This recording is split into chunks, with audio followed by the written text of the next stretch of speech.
En ces temps où Mwi wakati ambako Frère Branham pouvait dire, Branham angeweza sema, il dit c'est un moment où hii ni wakati ambako même les prédicateurs hata wahubiri ont des difficultés wana ugumu à tenir et à porter clairement la parole du Seigneur kushika na kubeba kikamilifu neno la Bwana et à présenter purement la parole du Seigneur kiusafi neno la Bwana et fidèlement na kiuaminifu. En ces temps où il y a trop de difficultés comme ça, muko magumu ya mingi hivi, parce que kwa sababu le mensonge bongo est si proche de la vérité karibu sana na kweli, que s'il était possible, kama ingewezekana, kiasi kama ingewezekana, même les élus hata wateule seraient séduits. Wangeshawishika. Et Frère Branham pouvait déclarer un jour, basi siku moja angeweza sema en ces temps où ya kwamba mwi wakati même les ambako prédicateurs ont des difficultés, wana ugumu, qu'en sera-t-il de celui qui n'est même pas prédicateur? Kwa yule ambaye S'il osait s'emparer de la chair, anasubutu, osait kama angesubutu s'emparer de la chair kuvamia au kuingia et kumimbani se faire na prédicateur, kujifanya mhubiri, qu'en sera-t-il de lui? itakuwa yekuwa vile.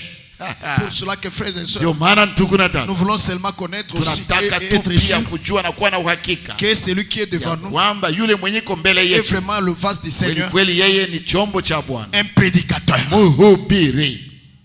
Un prédicateur. Qu'est-ce qu'un prédicateur? Vous voyez en anglais, prédicateur c'est prophète. C'est prophète, vous voyez. Et un prédicateur c'est un envoyé. Parce qu'il est écrit, comment prêcheront-ils s'ils ne sont pas envoyés? Comment il y aura des prédicateurs? C'est ce que dit la Bible, n'est-ce pas? Vous connaissez cette écriture. Comment il y aura des prédicateurs s'il n'y a pas d'envoyés? Voyez-vous mes frères? Alors, ça a besoin de ce que tu as envoyé, de ce que Dieu a établi dans ce ministère, et ils vont s'en sortir. Oui, ils vont s'en sortir, et ils vont apporter la prédication vraie, saine safi et inattaquable, parce que l'esprit veillera sur eux. Il veillera sur eux pour qu'ils n'apportent que la parole, parce que celui que Dieu envoie, il dit les paroles de Dieu. L'esprit s'occupe seulement de l'affaire, parce qu'il s'agit de son vase et de son peuple. Alors le Saint-Esprit s'en occupe seulement. Il s'en occupe seulement, parce que c'est l'esprit de vérité que Dieu descend sur ce homme pour la proclamation de la vérité. Maintenant s'il ne l'est pas, l'esprit ne vient pas sur lui. Il sera en train de charlatan. Vous voyez? Et il ira de mal en pis, égarant les autres, et lui-même égaré par l'esprit de l'erreur, l'esprit impur qui vient sur lui, parce qu'il est faux.